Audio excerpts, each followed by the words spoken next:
예.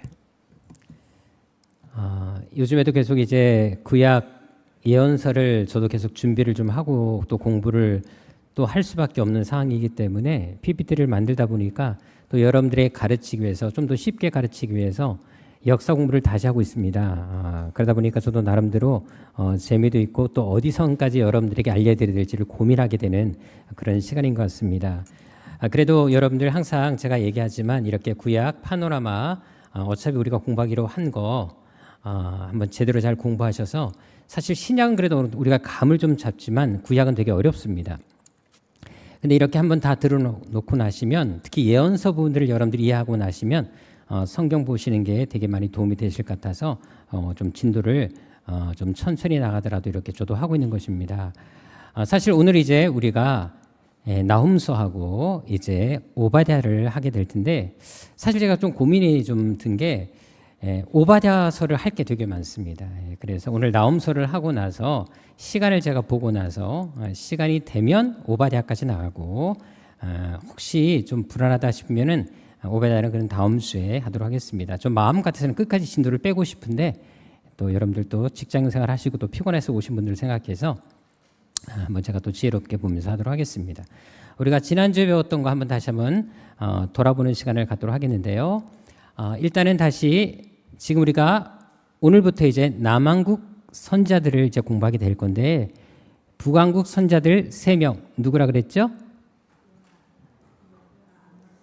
이렇게 외우라고 그랬습니다. 그렇죠. 그래서 요나, 그 다음에 호세아, 아모스.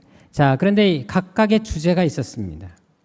우리가 하나님의 속성을 얘기할 때 하나님은 어떤 하나님이다? 공의의 하나님, 사랑의 하나님으로 이렇게 우리가 고백을 합니다. 하나님에게는 이 두 가지 속성을 절대로 포기할 수 없는 또 하나님만이 가지고 있는 고유의 속성이기도 하십니다. 자, 그런데 아모스는 하나님의 어떤 속성을 강조했다? 공의의 하나님을 강조했던 것이고 호세아는 사랑의 하나님을 강조했습니다.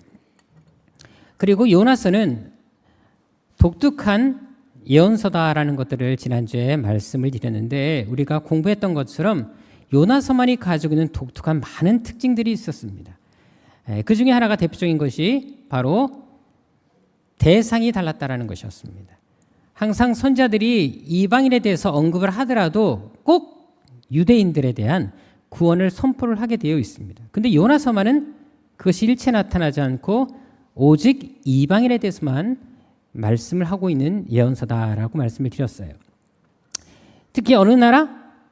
이방 어느 나라? 아수르에 대해서 말을 했다라고 했습니다. 그래서 하나님께서 이방 땅을 향한 구원의 열망이 얼마나 대단했는지 그리고 그 백성들이 그렇게 악한 죄를 지었음에도 불구하고 그들이 회개하고 돌이킬 때 또 용서하신 하나님의 또 놀라운 사랑 이스라엘 백성들뿐만 아니라 이방인을 향한 하나님의 구원의 열망과 그 사랑을 볼 수 있었던 책이 바로 요나서였다고 말씀을 드렸습니다. 자, 그런데 우리가 예언서가 모두 총 16개였습니다. 근데 16개 중에 특별히 이방인에 대해서 메시지를 선포했던 주 대상이 이방인이었던 3가지 예언서가 있었습니다. 무엇이었죠? 요나 이렇게 요라 그랬습니다. 그렇죠? 요나. 그래서 오 하면 오바댜, 요나는 우리가 아는 거고 그 다음에 또 나훔 이렇게 말씀을 드렸습니다. 자, 나훔은 또 대상이 누구다? 아수르였습니다. 오늘 배우겠지만 자, 요나서도 아수르인데 나훔도 아수르였습니다. 그리고 또 한 가지 오베다는 어느 나라? 에돔이라고 말씀을 드렸습니다. 바로 에서의 후손들. 그렇게 해서 오늘 이방인의 복음을 전했던 선자들에 대해서 공부하도록 하겠습니다. 근데 아까 제가 뒤에서 이게 보니까 사랑이가 아주 찬양을 너무 예쁘게 하더라고요. 깜짝 놀랐었어요. 그래서 저 아이는 바로 구역에 편성해도 되겠다라는 생각이 좀 들을 정도로 찬양을 너무 잘했습니다. 자, 그러면 이제 본격적으로 오늘 이제 남한국 예언자들을 공부하도록 하겠습니다. 제가 이제 생각하면서 우리가 연말에 다시 한번 성퀴즈 대회 한다 그랬잖아요. 그때는 제 생각인데 복음서를 한 번 더 하고 내년에 성경 퀴즈 대회는 열왕기상을 하면 어떨까라는 생각이 좀 들었습니다. 그렇게 해서 구약의 파노라마를 중심으로 해서 한번 성경 퀴즈 대회를 해도 아마 여러분들이 성경 전체를 정리할 수 있는 시간이 되지 않겠나 이런 마음이 들었습니다. 아무쪼록 한번 제가 다음번에 한번 생각해 보도록 하겠습니다. 자, 이제 본격적으로 나훔서에 대해서 공부하도록 하겠습니다. 자, 나훔서는 말씀드린 것처럼 어느 나라? 아수르에 대해서 예언을 선포하셨는데 특별히 어떤 부분을 선포하셨냐? 바로 아수르의 멸망에 대해서 선포하게 됩니다. 철저하게 아수르가 파괴되고 멸망할 것에 대해서 말씀하시는데 어떻게 이렇게 파괴되고 멸망했는지에 대해서는 하박국서를 공부할 때 제가 여러분들께 자세하게 또 지도부터 시작해가지고 전쟁사에 대해서 많이 역사를 한번 딱 훑어드리겠습니다. 그러면 이제 여러분들이 하박국서를 이해하는 데 되게 많이 도움이 됩니다. 하박국서만 딱 보면 그냥 우리가 알고 있는 내용 갖고는 안 되고요. 그 배경이라는 것이 있습니다. 그 배경을 이해하기 위해서는 반드시 알아야 될 나라가 세 개의 나라가 있습니다. 애굽, 아수르, 바벨론입니다. 그런 나라들에 대해서는 하박국서를 공부할 때 자세히 배우도록 하고 오늘은 일단 그냥 결론적으로 말한다면 나훔서는 아수르의 무엇에 대해서 선포했다? 멸망에 대해서 선포했다. 자, 그러면 요나서와의 차이를 우리가 발견하게 됩니다. 자, 우리가 배운 것처럼 요나서는 메시지가 어디에 맞춰져 있었습니까? 구원에 있었습니다. 그렇죠? 자, 회개를 그래서 촉구하게 된 거예요. 하나님은 아수르가 멸망받기를 원하지 않으셨습니다. 그래서 그들에게 가서 요나를 보내서 메시지를 선포하고 돌아올 수 있도록 회개를 촉구하지 않으셨습니까? 자, 그렇다면 나훔서는 아수르의 뭐에 대해서 멸망을 선포한 내용이다. 다 이것이 확실히 구분됩니다. 요나서는 아수르의 회개를 촉구했다면 이제 나훔서는 철저한 아수르의 멸망을 선포한 메시지다라고 보시면 됩니다. 그러니까 이제 요나서와 나훔서는 확실히 이게 구별이 될 수 있는 것을 알게 되는데 자, 그렇다면 어디가 먼저 쓰여졌을까요? 상식적으로 당연히 요나서가 먼저 쓰인 다음에 나훔서가 쓰여지게 됩니다.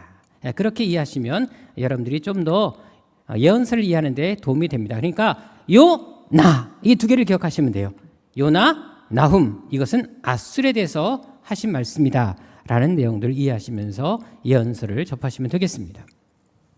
자, 그렇다면 나훔은 언제 이 예언서를 쓰고 또 이 예언서의 말씀을 선포했을까요? 이것이 되게 중요한데요. 자, 시기적으로 보면 주전 BC 660년부터 612년 사이에 이 나훔서가 쓰여졌고 이 메시지를 나훔 선자가 선포하게 됩니다. 자, 그런데 이때는 아수르의 전성기였습니다. 자, 여러분들 잘 보시면 알겠지만 하나님께서 항상 말씀을 선포할 때도 보면 북왕국의 선제들이 활동했던 시대는 어느 왕 때라고요? 여로보암 2세라고 말씀드렸습니다. 그때가 북왕국 이스라엘에서는 최고의 전성기였습니다. 자, 여러분 잘 보십시다. 그러니까 잘 나갈 때 우리가 더 믿음 안에 바로 선다라는 것이 얼마나 중요한지 예언서를 통해서도 우리가 이런 것들을 하나하나 살펴볼 수가 있는데요. 이때 대표적인 아수르 왕이 있었습니다. 이 왕은 우리는 잘 알지 못하지만 역사적으로 대단한 왕입니다. 그래서 이 사람이 뭐 도서관부터 시작해서 문화 예술부터 어마어마한 업적들을 많이 일으켜 세웁니다. 그래서 이 사람이 해놓은 그런 엄청난 문서 작업들이 지금 영국 대형 박물관에 엄청나게 소장되어 있고 그 문서들 때문에 바로 아수르를 이해할 수 있을 정도로 어마어마한 양들이 이 사람들이 그런 기록을 했던 그 모든 과정을 미리 얘기해버렸네. 아수르 바니팔이라는 사람이 하게 됩니다. 자, 바로 이 왕이 아수르 제국에서 대단한 왕이었습니다. 자, 그런데 이 아수르 바니팔이 누구냐면 여러분을 좀 더 쉽게 하겠습니다. 자, 북왕국이 멸망당한 다음에 아수르 제국이 남왕국 유다까지 침범하게 됩니다. 그때 우리가 많이 들어본 이름이 있어요. 히스기야 왕 때 이 한 왕이 와가지고 히스기야를 주기 힘들겠죠. 그래서 히스기야가 기도하니까 하나님이 천사를 보내서 18만 5천 명을 단번에 다 죽여버리신 엄청난 사건이 나옵니다. 그때 왔던 왕이 혹시 누군지 아세요? 되게 유명한 왕인데 산자가 들어가는데 산헤립입니다. 산헤립. 이 산헤립의 손자가 아수르바니팔입니다. 이러면 좀 더 여러분들이 이해가 좀 쉬울 것 같아요. 자, 원래 산헤립이 이제 에살핫돈을 낳고 에살핫돈이 이 아수르바니팔을 낳습니다. 그래서 산헤립의 손자고 또 에살핫돈의 아들이라고 하는 사람이 바로 아수르바니팔입니다. 나중에 우리가 여러분들 산헤립도 이름이 성경에 나오고 에살핫돈도 나옵니다. 그 다음에 이 아수르바니팔도 나옵니다. 특별히 에살핫돈이 어떤 사람인 줄 아십니까? 에스라 4장 2절에도 나와 있는데 이 에살핫돈이라는 사람은 자 우리가 신약 성경을 공부하다 보면은 역사적인 사건이 있었어요. 뭐냐면 유대인들과 사마리아인들과 서로 어때요? 감정이 적대적이었습니다. 그래서 유대인들은 사마리아 땅으로 가지 않고 또 사마리아인들도 유대인들과 상종하지 않았잖아요. 근데 그 사마리아인이 왜 유대인들과 함께 이렇게 적대적인 감정을 갖게 된 이유가 뭐였습니까? 저번에 우리 양성교 선생님도 오셔서 잠깐은 얘기했는데 역사적인 상황이 있었죠. 왜? 북왕국이 멸망당할 때 북왕국의 수도가 사마리아였거든요. 멸망당했을 때 아수르에 의해서 멸망당했을 때 그 북왕국 사람들이 많이 포로로 끌려가게 됩니다. 근데 남아있는 사람이 있었잖아요. 계속 이주 정책을 시켰어요. 그런데 남아있는 사마리아에 남아있는 사람도 있을 거 아니에요. 그 사람들을 어떻게 했냐? 이방인들을 이 이스라엘 나라로 데리고 와서 결혼을 시켜가지고 혼혈을 만들어버립니다. 그래서 순수 이스라엘 혈통을 다 없애버렸어요. 그 지역에 사마리아 지역이었는데 그 주범이 바로 에살핫돈입니다. 이 사람이 그 역할을 한 거예요. 제대로 된 이방인 이주 정책을 통해서 사마리아에 남아있는 사람들을 혼합을 시켜버립니다. 혼혈을 시켜버려요. 그래서 그 역사가 여기 시작됩니다. 그러니까 아수르 역사를 보게 되면 우리 성경과 절대적으로 떨어지게 할 수 없는 밀접한 관계가 있다는 사실을 아셔야 됩니다. 자, 다시 말씀드리겠습니다. 이 아수르바니팔 때 이제 나움 선지자가 활동하게 됐는데 이 아수르바니팔도 대단한 왕이었고 그 아버지 에살핫돈이 바로 북왕국의 사마리아인들을 바로 혼혈을 시켜버리는 그 주범이었다라는 거, 그리고 사레림 역시 남왕국을 공격했던 사람이기도 했다라는 거 아시면 되겠습니다. 자, 그런데 아수르바니팔이 우리 성경에 나올까요? 안 나올까요? 자, 혹시 여러분들 들어본 적 있습니까? 아수르바니팔을. 이건 들어본 적이 없어요. 나 들어본 적 있다? 그 사람은 정말 저도 감당 못하는 사람입니다. 예, 안 나옵니다. 자, 우리 성경에 나오는 인물인데 어디에 나오냐면 자, 에스라에 나옵니다. 자, 에스라 4장 10절에 나옵니다. 아까 에스라 4장 2절에는 에살핫돈이 나오거든요. 자, 그런데 4장 10절에 여기 보게 되면 오스나발이라는 사람이 나옵니다. 이 사람이 바로 아수르바니팔입니다. 우리가 여러분들 아하수에로 왕이라는 왕 있잖아요. 에스더 시대 때. 근데 역사적으로는 그 사람 이름은 잘 안 나옵니다. 누구로 나오냐면 크세르크세스로 나옵니다. 그 크세르크세스가 바로 아하수에로 왕입니다. 바로 300영화에 나왔던 왕입니다. 뭐 영화를 안 보셨으면 굳이 뭐 제가 따로 얘기하지는 않겠습니다만, 그러니까 역사적으로 이런 것들을 다 깨고 계시면 여러분들 훨씬 더 영화를 보더라도 이해하기 쉬운데 뭐 모르시면 어쩔 수 없는 것이고요. 일단 중요한 게 뭐냐면 우리 성경에 에스라상 10절에 나오는 오스나발이 바로 아수르바니팔이었습니다. 그러니까 되게 존귀한 오스나발이라고 표현되어 있어요. 그만큼 어때요? 대단한 왕이었다라는 것입니다. 그래서 이 사람 역시도 사마리아에 있었던 이제 많은 사람들을 또 이렇게 이주시켜 버렸던 사람이기도 합니다. 그러니까 아수르는 이주 정책을 되게 많이 폈던 그 나라였었어요. 그 나라를 말살시키는데 아주 대단한 역할을 했던 사람들이 이 아수르, 아주 잔인한 민족이기도 했다고 말씀드렸습니다. 자, 그런데 이렇게 잘 나가던 나라가 멸망을 당합니다. 언제 멸망을 당했을까요? 이게 되게 중요합니다. 바로 아수르바니팔 아들 때 멸망을 당합니다. 그렇게 어마어마한 전성기를 누렸던 그 아수르바니팔 바로 그 다음 때 아들 때 BC 612년에 이 나라가 멸망을 당합니다. 더 정확히 말하면 확실히 잔존 세력까지 멸망당한 것은 609년이었습니다. 자, 그런데 일단 아수르의 수도였던 니느웨가 불타버리고 완전히 바벨론에 의해서 점령당했던 그 시기는 주전 612년이었습니다. 자, 여러분들 잘 보십시다. 그 당시 아수르는 엄청난 대제국이었습니다. 여러분들 뭐 네이버로 검색해도 아수르 제국의 그 땅이 얼마나 넓었는지 알 수가 있거든요. 자, 그런데 그 어마어마한 아수르 제국이 전성기를 누리다 갑자기 하루아침에 몰락해버립니다. 여러분들 이걸 잘 생각해 보십시다. 항상 역사는 앞으로 우리가 어떻게 살아야 될지를 보여주는 거울이기도 합니다. 저는 그래서 해외를 나가더라도 항상 우리 성도들과 함께 나가게 되면 역사적인 곳을 참 많이 찾아갑니다. 남들이 잘 안 가더라도 역사를 알아야지 앞으로 우리가 어떻게 살아야 될지가 보이거든요. 좋은 데만 가는 게 중요한 것이 아니라 정말 역사적으로 좀 아프고 정말 씁쓸하고 뭔가 좋지 않은 그런 어두운 면이 있는 곳이라 할지라도 역사적인 곳은 가보셔야 됩니다. 자, 이것을 보면서 우리가 뭘 느낄 수 있습니까? 여러분, 인간의 이 영광은 부귀영화는 한순간에 무너질 수 있다는 사실을 우리에게 보여주고 있습니다.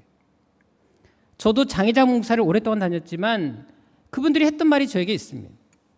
특히 근육병이라는 병 걸리게 되면 멀쩡하던데 갑자기 기운이 쑥 빠지면서 인생의 모든 게 아무것도 아닌 것처럼 무가치하게 느껴진다고 합니다.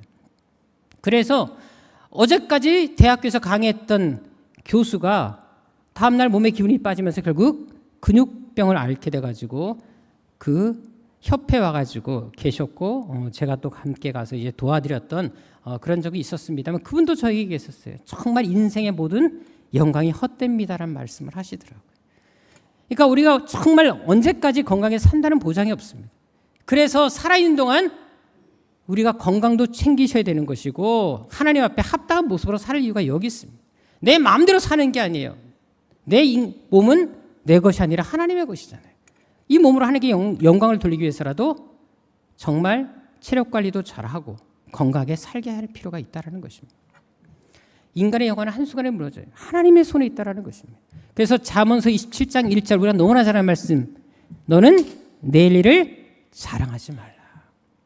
하루 동안에 무슨 일이 일어날지 너희가 알 수 없습니다. 여러분, 진짜 우리는 언제 어떻게 부름받을지 모릅니다. 제가 고등학교 때 그걸 확실히 느꼈는데 고등학교 때 수학여행을 경주로 갔었어요. 정말 갈 때 그 불국사를 갈 때 얼마나 멀미가 심했는지 지금은 돌아가 좋아졌는지 모르겠지만 옛날에는 꼬불꼬불해서 너무나 멀미해서 경주 불국사면 제가 치를 떨어요.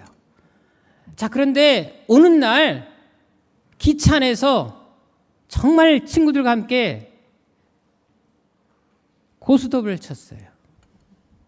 지금은 안 칩니다. 그때 쳤다라는 거예요. 그래서 제가 또 잘 쳐요. 우리 누님들이 고스톱을 정말 잘했어요. 저를 완전히 얼마나 잘 가르쳤는지 모릅니다. 특히 우리 둘째 형님은 고스톱 전도사라고 별명이 붙을 정도로 아주 잘 쳐요. 그래서 저도 배운 바가 있으니까 친구라고 하면서 돈을 제가 다 땄어요. 다 쓸었죠. 근데 그렇게 밤새도록 잘 재밌게 기차 타고 와서 했던 친구가 다음날 학교 갔더니 죽었다는 거예요.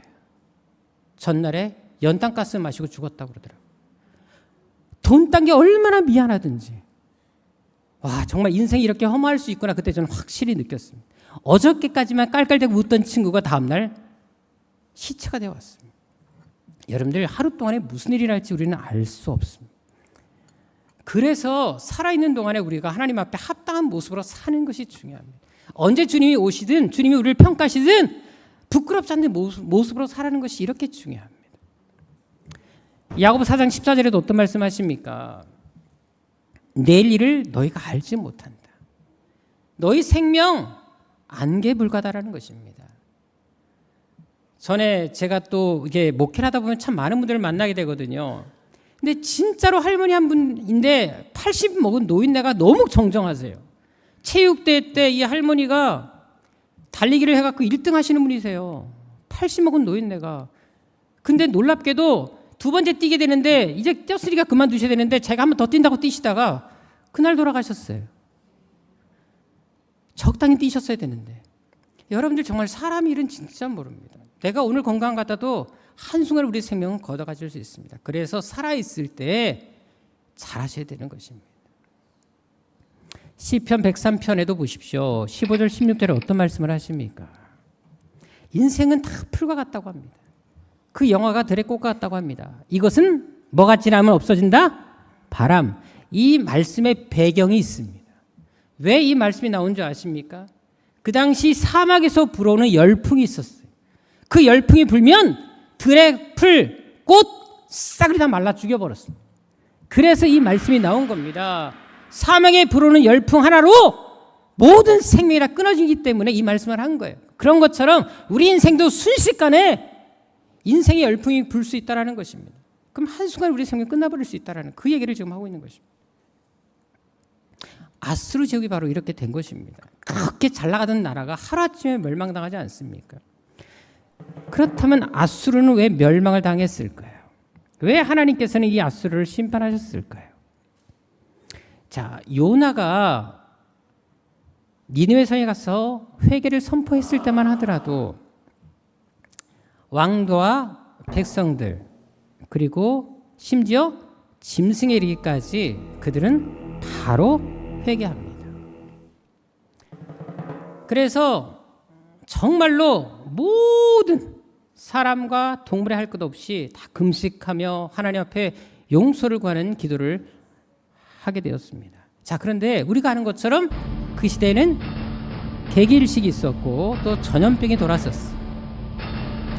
자, 그런데 우리가 아는 것처럼 자, 이 사람들이 그때는 회개했어요. 그래서 이스라엘 역사뿐만 아니라 원래 여러분들 아수르 역사에도 유일하게 요때만 이 사람들이 섬기는 신들이 있었거든요. 다른 신들이 되게 많은데 그 신들을 버리고 유일신을 섬겼던 시대가 바로 요때였습니다.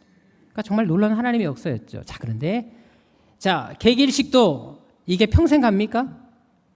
잠깐입니다. 전염병도 아무리 길어야 10년입니다. 15년, 20년? 자, 그러니까 이제 시간이 좀 지나니까 어때요? 상이 나아졌어요. 그러니까 이제 자기의 그 본래적인 자아들, 민족성이 깨어납니다. 그래서 또 다시 사륙을 저지르고 죽이고 정복하기 시작합니다. 그래서 나훔서 3장 1절 이 아수르에 대해서 어떻게 표현하고 있습니까? 너희가 어떤 성이다? 피의 성이다. 거짓과 포악과 탈취가 떠나지 아니하는구나. 회개했으면 돌이켜야 되잖아요. 회개가 뭡니까? 전향입니다. 방향을 바꾸는 거예요. 가다가 멈추는 게 회개가 아닙니다. 방향을 바꿔서 그 길로 가지 않는 것이 참 회개거든요. 근데 아수르는 잠깐 멈추고 또 나간 겁니다. 또 다시 직진해버린 거예요. 실제로 여러분들 이 사진을 보세요. 그림을 보십시오. 이 아수르 제국은요, 보통 이제 힘의 논리로 본다면 강대국이었었어요. 그러면 약소국이 어떻게 합니까? 와서 무릎을 꿇죠. 살려달라고, 용서해달라고, 속국이 되겠다고, 그리고 공물 바치겠다고 다 얘기하게 되죠. 자, 그렇다면 상대방이 무릎을 꿇고 왔으면 용서해주고 아량을 넓게 받아줘야 되지 않습니까? 근데 보십시오. 항복하는 상대국 왕, 귀족들을 향해 어떻게 하는 줄 아십니까? 창으로 눈을 찔러 실명시켜버립니다. 그리고 저렇게 입에 갈고리를 끼워서 끌고 가는 만행을 저질렀습니다. 이 사람들에게는 항복도 필요가 없는 거예요. 심지어 얼마나 사륙을 즐겼는지 우리가 저번에 보여드린 것처럼 사람을 산채로 가족을 벗겨버립니다. 그리고 꼬챙이로 꽂아서 세월호 오릅니다. 그리고 서로 화친을 맺는 척해요. 또 거짓 기만수를 펼칩니다. 그리고 마음 팍 놓을 때 전멸해버립니다. 전멸시켜버렸습니다. 아주 나쁜 민족들이었어요.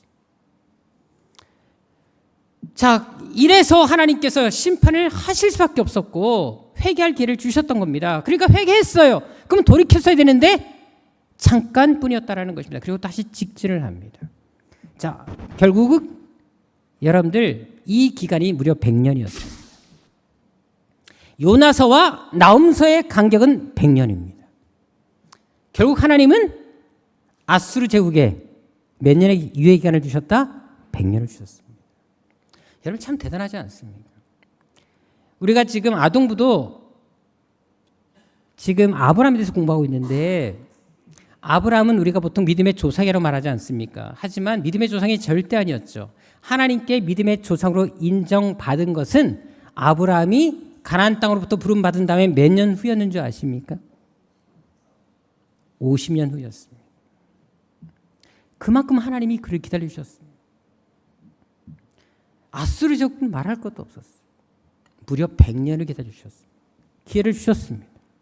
자, 그런데 달라지지 않습니다. 여러분, 지금 저는 이 세상을 바라보면서 하나님의 심판의 때가 가까웠다고 생각되는 게 종말의 때가 가까운 생각이 바로 이렇습니다. 지금 하나님이 또 참고 계시잖아요. 사인을 주시잖아요. 이상기온을 통해서 얼마나 사인을 많이 주십니까? 지금 세상이 다 사람들이 다 종말이라는 얘기를 하지 않습니까? 안 믿는 사람도 그 얘기를 하잖아요. 그 말은 뭐겠습니까? 정말 때가 가까웠다라는 겁니다. 그런데 하나님께서 이 기회를 주시는 거거든요. 근데 이 기회마저 사람들이 놓쳐버리면 하나님이 심판하실 수밖에 없지요. 자, 이들도 마찬가지였습니다. 자, 그런데 요나 선지자가 이스라엘 선지자였잖아요. 가서 복음도 전했잖아요. 회개할 기회를 줬고 그들이 또 용서받았습니다. 자, 그런데 다시 힘을 얻고 나니까 어떻게 합니까? 쳐내려옵니다. 그래서 결국 북왕국을 멸망시켜버립니다. 그리고 아까처럼 그렇게 포로를 끌고 가고, 그리고 완전히 이스라엘 민족성을 없애기 위해서 이방인들 데리고 와가지고 그 남아있는 사람하고 다 결혼을 시켜서, 강제로 결혼시켜서 혼혈아를 만들어버렸습니다. 그리고 남왕국까지도 계속해서 침범합니다. 그래서 사내립이 히스기야한테 공격해 온 거고, 계속해서 끝까지 남쪽을 공격할 수밖에 없었습니다. 자, 그러니까 미리 제가 간단하게 말씀드린다면, 이제 히스기야 다음에 이제 므낫세, 아몬 쭉 나오게 되거든요. 그리고 나서 이제 요시야 왕이 등장하게 됩니다. 이스라엘의 가장 최고의 왕으로 뽑는다면 저는 요시야를 뽑는데, 그 요시야 왕이 갑자기 애굽 왕 바로 누고가 전장하러 올라갈 때 막아요. 중간에 길을 막아버려서 중간에 괜히 나가서 싸우다가 죽거든요. 왜 나간 줄 아십니까? 하박국 때 제가 말씀드릴 거예요. 이 바로 누고가 바로 그때 아수르가 멸망당할 때였었어요. 그러니까 도와주러 간 거예요. 근데 요시야 입장에서는 아수르는 원수의 나라잖아요. 그러니까 그 나라가 다시 회복되기를 원하겠습니까? 그래서 저지할 수밖에 없었던 거예요. 그래서 여기서 전사하게 됩니다. 이런 모든 사항들은 제가 하박국서에서 제가 그 당시 되게 유명했던 갈그미스 전투, 1차, 2차 전투, 이런 자세한 사항들은 말씀을 드리도록 하겠습니다. 아무튼 이렇게 아수르 제국은 하나님께서 100년의 기간을 주셨음에도 불구하고 타락하고 범죄했습니다. 그래서 남왕국까지도 침범하게 됩니다. 그래서 하나님께서는 결국은 심판하실 수밖에 없었어요. 기다리시고 참아주셨지만 달라지지 않습니다. 오히려 더 포악해집니다. 잔인해집니다. 하나님의 백성들까지 죽여버리고 말았습니다. 그래서 하나님께서 참고 기다리시다가 심판하신 것입니다. 하나님이 노아 홍수도 보십시오. 바로 내리시지 않으셨잖아요. 몇 년의 시간을 두십니까? 무려 120년을 두시잖아요. 회개할 기회를 주신 겁니다. 근데 그들이 돌이키지 않으니까 쓸어버리시는 겁니다. 하나님이 기회를 주실 때, 참으실 때 돌이키는 것이 그래서 중요하다는 것입니다. 그래서 히브리서 6장 4절 6절에도 어떤 말씀이 있습니까? 우리가 하나님의 은혜를 과거엔 받았어요. 과거에, 예전엔 받았단 말이에요. 한때는 기도도 열심히 했습니다. 뭔가 살아보려고 노력도 했어요. 허리를 동이고 마음을 잡고 그래 한번 제대로 살아보자. 말은 열심히 하고 뭔가 각오도 결심도 했습니다. 은혜도 받았어. 근데 어느 순간부터 나태해지고 해해집니다. 신앙도 마찬가지였어. 한때는 은혜도 받았어요. 막 기도도 열심히 했어요. 은사도 받았습니다. 근데 어느 순간부터 신앙이 해이해집니다. 그래서 하신 말씀이 뭡니까? 그렇게 은혜를 맛보고 타락한 자들은 회개할 수 없다. 하나님의 은혜를 다 알고 나서 저버린 사람들은 회개할 수 없다는 것입니다. 물론 히브리서 이 말씀은 베드로를 이야기하기도 합니다. 예전에 유대교를 다니던 사람이 기독교로 개종을 했어요. 개종했는데 핍박이 너무 심해요. 기독교를 고사당하는 생계가 어려워져요. 그래서 다시 유대교로 돌아간 사람들이 향해 말씀하신 것이기도 합니다만 우리에게 주시는 메시지가 뭡니까? 하나님의 은혜를 받은 사람이 예전의 삶을 청산하고 돌아왔다가 다시 예전으로 돌아가게 되면 하나님의 심판을 받을 수밖에 없다. 이 말씀하고 계시는 것입니다. 그래서 우리는 우리 자신을 채찍질할 필요가 있어요. 날마다 채찍질하고 날마다 하나님 앞에 내가 죽는다라는 고백으로 살 필요가 여기 있는 것입니다. 여러분들 마음가짐이 얼마나 중요합니까?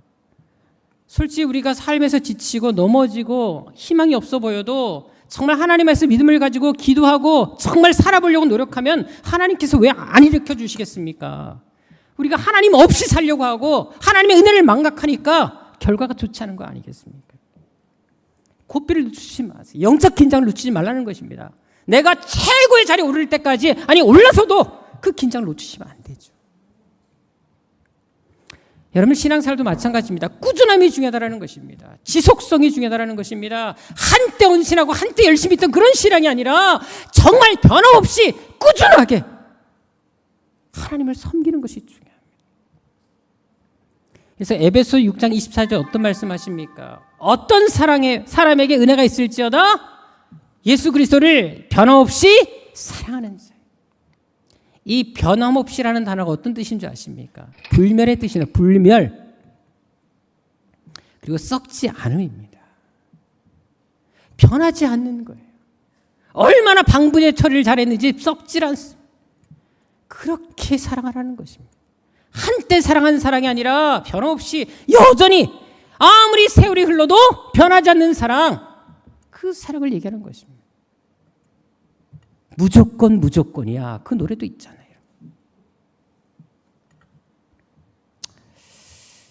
자, 이 에베소 6장 24절 말씀은 어느 교회를 향해서 하신 말씀이죠? 어느 교회? 에베소 교회잖아요. 제가 질문하면 두려우세요? 두려워하지 마세요. 저렇게 나쁜 사람 아니에요. 무서운 사람 아니에요. 종종 제가 질문하면 가슴이 콱콱 막힌다는 분도 계시더라고요. 저거 갖고 꽁하고 그런 것도 아니고, 모르는지 알아야지 또 가르쳐 드리고 하죠.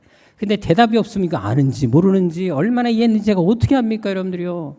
여러분 눈빛 보고 압니까? 또 여러분들 눈빛이 얼마나 또 잘 숨기시는 눈빛입니까, 여러분들이요? 몰라도 아는 척 하시고. 그러니까 저도 어렵죠. 여러분들 에베소 교회를 향해서 이 말씀을 하신 겁니다. 자, 이 말은 뭐를 얘기할까요? 에베소 교회를 향해서 바울이 편지 쓸 때 너희는 지금 이렇게 하고 있고 앞으로 이렇게 또 되기를 바란다라는 뜻을 얘기했습니다. 자, 그런데 에베소 교회가 이것을 잘 지켰습니까? 잘 지켰나요? 자, 요한계시록에 보게 되면 2장, 3장에 7개가 등장합니다. 에서보두 사빌라. 그래서 7개가 등장하죠. 자, 그 중에 첫 번째 교회가 뭡니까? 에서보두 사빌라니까 에베소 교회입니다. 자, 첫 번째 교회가 바로 에베소 교회인데 이 에베소 교회를 향해서 예수님께서 직접 하신 말씀이 뭡니까? 첫 번째 교회를 언급했어요. 7교회 중에 왜 하필 에베소 교회를 지목하셨을까요? 자, 여러분들 괜히 성경의 말씀들이 있는 게 아닙니다. 우리가 너무나 잘 아는 2장 4절 말씀, 너희가 무엇을 버렸다? 첫사랑을 버렸다라는 것입니다. 에베소 교회는 정말 예수님을 사랑했었어요. 믿음 안에 똘똘 뭉쳐서, 그래서 바울도 보고 이렇게 너희처럼 변함없이 사랑하는 자에게 은혜가 있을 것이다 선포한 겁니다. 근데 그 사랑을 잊어버리고 말았어요. 나중에 에베소 가보세요, 여러분들이요. 어마어마한 신전들이 되게 많습니다. 자, 여러분 알다시피 그 뜨거웠던 사랑을 잊어버린 교회였어요. 그래서 예수님도 제일 먼저 에베소 교회를 언급합니다. 처음 사랑을 잊어버렸다. 여러분들 신앙생활도 마찬가지입니다. 처음만 아름다운 사람이 아니라 마지막까지도 아름다운 사람이 되어야 되지 않겠습니까? 한때 헌신하는 사람 되지 마세요. 한때 봉 사람 되지 마세요. 제가 지난 주일날 우리 제자훈련을 시작하면서 제가 성도들 향해서 이런 말씀을 했습니다. 예수님께서 우리에게 요구하시는 수준이 있다라고 말씀드렸어요. 그 수준이 뭔지 아십니까? 여러분, 우리가 신앙생활 열심히 하고 헌금 잘하고 뭐 찬양 잘하고 앞에서 여러분 봉사 잘하고 이거로 끝나는 거 절대 아닙니다. 여러분 정말 그럼 착각하신 거예요. 신앙생활의 궁극적인 목적과 목표가 있습니다. 그게 뭔지 아세요? 예수님께서 이 땅을 떠나시면서 마지막 하신 말씀이 뭡니까? 우리가 보통 유언은 되게 중요시하게 담아두잖아요. 마지막 하신 말씀이 뭡니까? 너희는 가서 모든 족속으로 뭐를 삼아라? 제자를 삼아라. 여러분 잘 보세요. 예수 믿는 사람들은 내가 제자가 되는 게 아니에요.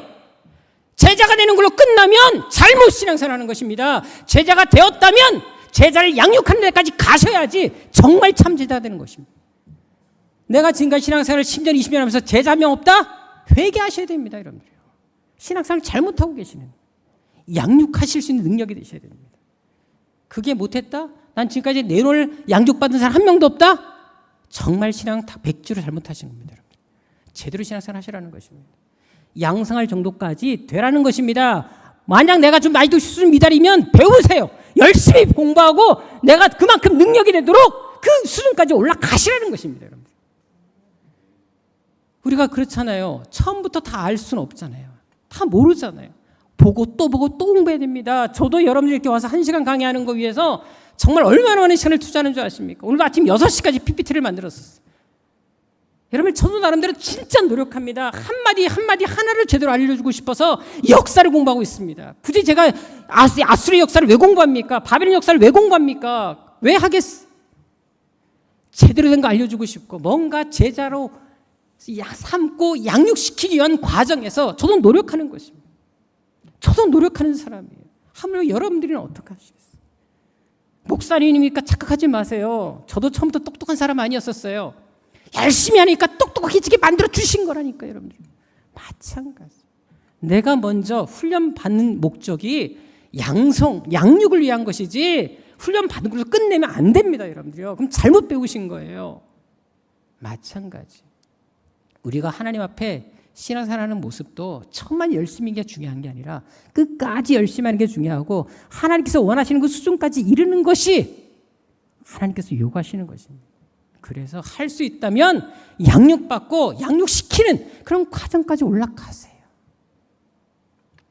그게 참 주님께서 기뻐하시는 것입니다.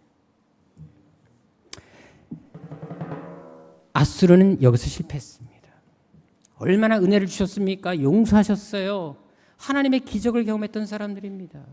근데 그 기적을 이어가지 못합니다. 회개를 이어가지 못합니다. 삶을 이어가지 못해요. 거기서 끝나버렸습니다.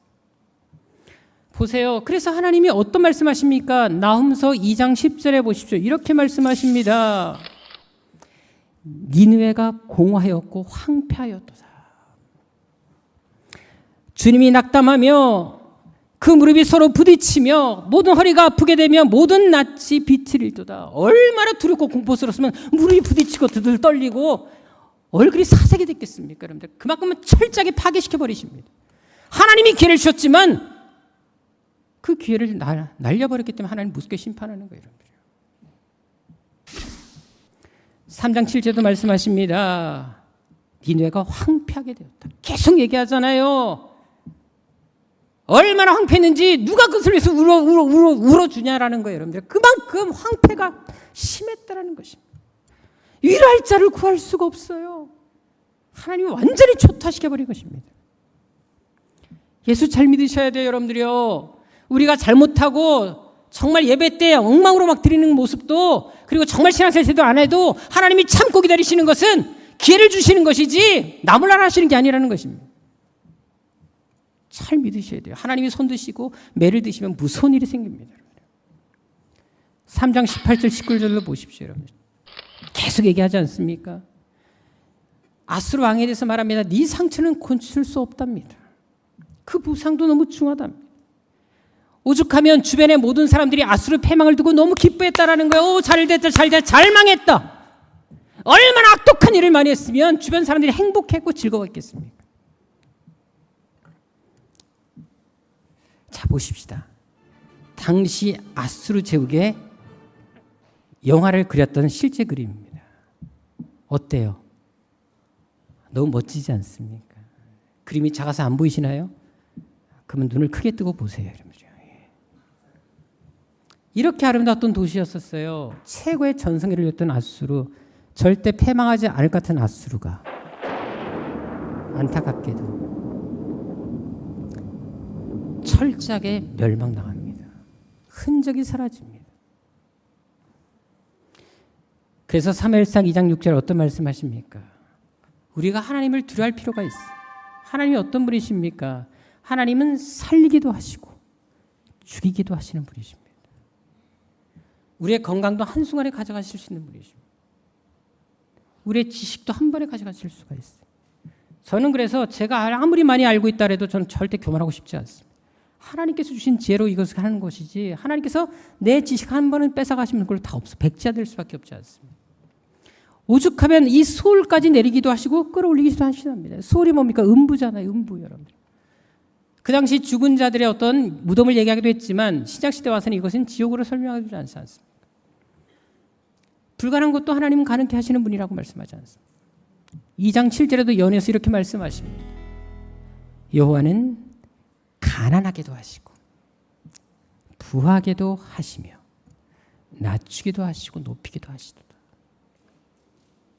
여러분들 우리가 실생활에서 사업을 하든 어떤 가게를 운영하든지 간에 하나님을 두려워할 줄 아셔야 됩니다. 여러분들이요. 하나님이 마음 먹으시면 내가 이룩해 놓은 가게, 사업 한순간에 없어질 수 있습니다. 그래서 하나님 제대로 똑바로 믿으실 필요가 있어요. 우리가 지난주 요담 설교 들으셨지만 여러분 그렇게 그 집안이 망할 줄 상상했습니까? 여러분? 너무 끔찍한 결과가 나오지 않았습니까? 그래서 하나님을 섬기셔야 돼요. 힘들어도 하나님 붙들어야 되는 것입니다. 자, 이제 나홈서의 전체 내용을 보겠습니다. 하나님의 공의로운 심판의 원칙이 등장하게 되고요. 그리고 이제 니느웨 멸망이 예언되어집니다. 하지만 그 속에서도 당신의 백성 유다민인들은 구원을 받습니다. 그래서 침략자들, 특별히 메대와 그다음 바벨론의 연합군에서 완전 니느웨가 초토화되거든요. 여러분 그냥 이해하시기 쉽게 그냥 바벨론으로 이해하시면 됩니다. 그래서 이 나라에 대해서 아주 철저하게 멸망을 당합니다. 이제 그것은 하박국서에서 제가 자세히 설명하겠습니다. 자, 그리고 나서 이제 멸망의 이유를 말씀하십니다. 너희들이 얼마나 악행을 많이 저질렀냐. 그러면서 비유를 통해서 이제 완전한 멸망을 선포하는 것이 나홈서 전체 내용입니다. 자, 여기서 주목해야 될 말씀이 있습니다. 니느웨 하면 이걸 딱 떠올라야 돼요. 자, 아수르가 어떤 일을 했다고요? 너무 잔인한 일들을 했죠. 특히 하나님 백성들에게도 똑같이 나쁜 일을 자행했어요. 그러니까 하나님께서 어떻게 하셨을까요? 그들에 대해서 행한 대로 갚으시겠죠. 되게 중요한 단어가 나옵니다. 나홈서 1장 2절 3절이 키워드입니다. 자, 이거 꼭 같이 한번 읽어보겠습니다. 자, 같이 읽어볼까요? 시작.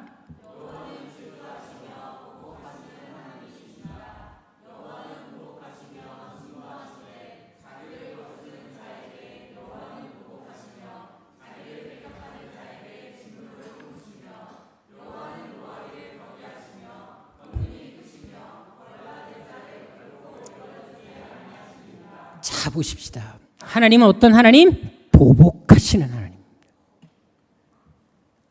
하나님은 노하기를 더디하세요. 하지만 당신을 거스리고 대적하고 벌받은 자들에 대해서는 반드시 보복하시는 분이십니다. 왜? 하나님은 공의의 속성이 있기 때문에 그렇습니다.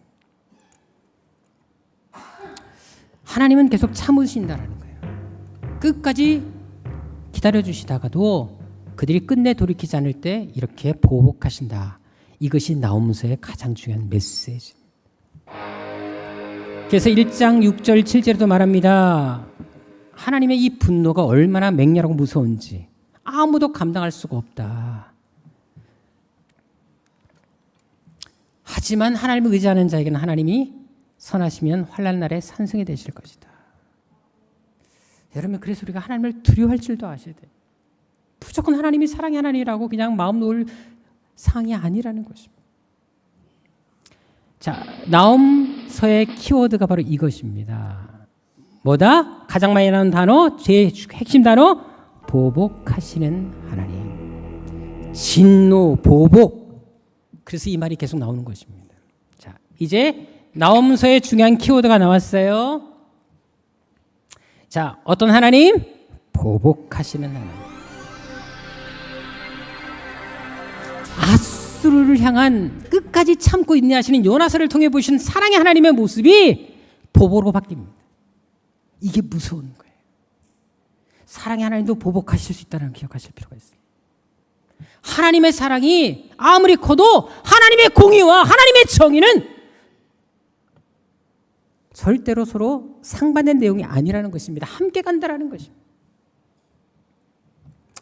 자, 결국은 택하신 백성들을 힘들게 하는 자들에게 보복하시는 하나님이라는 사실을 강조하는 게 나홈서입니다.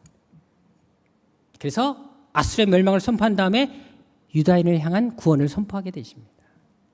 하나님은 당신의 백성들을 끝까지 책임지신다라는 것이며 특별히 택하신 백성에 대해서는 하나님은 절대로 버려두지 않는다라는 것입니다. 그래서 우리가 믿음 안에 한 형제들을 괴롭히는 것도 정말 잘못하는 일입니다.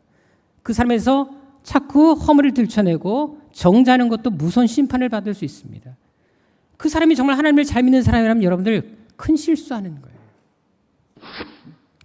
데살로니가 후서 1장 6절 7절에도 보시죠. 어떤 말씀하십니까? 너희로 환난을 받게 하는 자들에게는 환난으로 갚으시는 분이 하나님이십니다. 이것이 하나님의 공의라고 말씀하십니다. 그래서 보복하시는 하나님이십니다. 여러분들 예수 잘 믿는 사람들은 건드리지 마세요. 내가 쌍코비 터질 수가 있습니다. 그래서 정말로 하나님을 잘 믿는 거 이것이 참 좋은 게 뭔지 아십니까? 내가 하나님 잘 믿으면 하나님 나의 방패막이 되어주신다는 것입니다. 내가 보복할 필요 없어요. 하나님이 보복하실 날이 오십니다. 제가 이 공개적인 자리고 영상 나오기 때문에 차마 그 말은 못하겠지만 저도 살아오면서 이런 일을 여러 번 겪어봐서 압니다. 하나님을 두려워할 줄 아셔야 됩니다. 결국은 이 하나님은 이 세상을 어떻게 돌리신다? 선민을 중심으로 이 세상을 이끌어 가신다는 것입니다.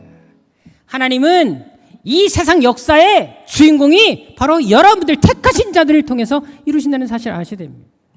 저는 그래서 항상 그 이런 자부심이 대단해요. 이 세상은 누구를 중심으로 돌아간다? 저를 통해 돌아간다. 항상 이런 믿음 갖고 삽니다. 이게 바로 자부심입니다. 한국의 모든 교회는 새한교를 중심으로 돌아가게 되어 있습니다. 왜 인천이 여러분들 전쟁이 아니라는 줄 아십니까? 우리 새한교가 있어서 그러는 거예요. 전 그래서 북한에 막 이런 얘기 해도 걱정 하나도 안 합니다. 이 새한교가 있는 한, 또 제가 있는 한, 또 여러분들이 있는 한 하나님은 절대로 우리 새한교의 인천 땅을 지켜주실 것입니다. 중요한 것은 되게 중요한 말입니다. 심은 대로 거두게 하신 하나님이라는 것입니다. 그래서 잘 심으셔야 돼요. 실제로 나홈서 3장 8절 12절에 보십시오. 어떤 말씀을 하고 있습니까? 여러분들 이 노아문이라는 도시가 있습니다. 지금으로 말하면 테베입니다. 테베. 이 테베가 철저하게 아몬의 도시 이집트에 있는데 완전히 초토화됩니다. 그걸 빗대어서 이렇게 말씀하십니다. 테베가 그렇게 멸망한 것처럼 너 아수르도 이렇게 망할 거다. 너도 사로잡힐 것이며 부서질 것이며 사슬에 결박당할 것이다. 왜? 너도 그렇게 했기 때문에 너희가 행한 대로 도로 받는 거다. 너희가 다른 민족에 잔인하게 했던 것처럼 아수르는 흔적도 없이 사라지고 말았습니다. 다른 민족을 말살시키더니 아예 아수르는 사라지고 말았습니다. 너도. 우리가 너무나 잘 아는 갈라디아서 6장 7절 8절도 어떤 말씀이 있습니까? 사람은 심은 대로 거둔다라는 것입니다. 그래서 잘 심으셔야 돼요. 믿음을 심고 예배를 심고 헌신을 심고 제자 양성을 심고 뭔가 하나님께서 원하시는 그 길을 걸어갈 때 하나님께서 여러분의 삶 보복하시는 하나님이 아니라 갚으시는 하나님으로서 여러분들 인생을 책임져 주실 것입니다. 우리 새한교는 정말 하나님을 두려워할 줄도 알고 하나님 앞에 아름다운 모습으로 처음부터 마지막까지 아름다운 그런 성도들 되시기를 주님으로 축원합니다. 기도하겠습니다. 좋으신 아버지 하나님, 정말 예수 잘 믿게 하여 주옵소서. 하나님을 잘 믿게 하여 주옵소서. 두렵고 떨리는 마음으로 하나님께서 참으시고 기다리실 때 제대로 믿게 하여 주옵소서. 언제까지 나태해지며 게으르며 우리의 마음을 해이하게 두겠습니까? 아버지 하나님, 이제부터라도 기도에 힘쓰게 하시고 하나님 앞에 간절히 부르짖게 하시고 다시 우리의 사명이 무엇인가를 돌이켜서 우리 자신을 채찍질하며 주어진 사명 충성을 다하게 도와 주옵소서. 아버지, 우리의 신앙이 나태해지지 말게 하여 주옵소서. 현재상에 머무르지 말게 하여 주옵시고 정말 주님께서 원하는 그 수준만큼 제자를 양성할 만큼 믿음의 성장이 있도록 인도하여 주옵소서. 예수님의 이름으로 기도드립니다. 아멘.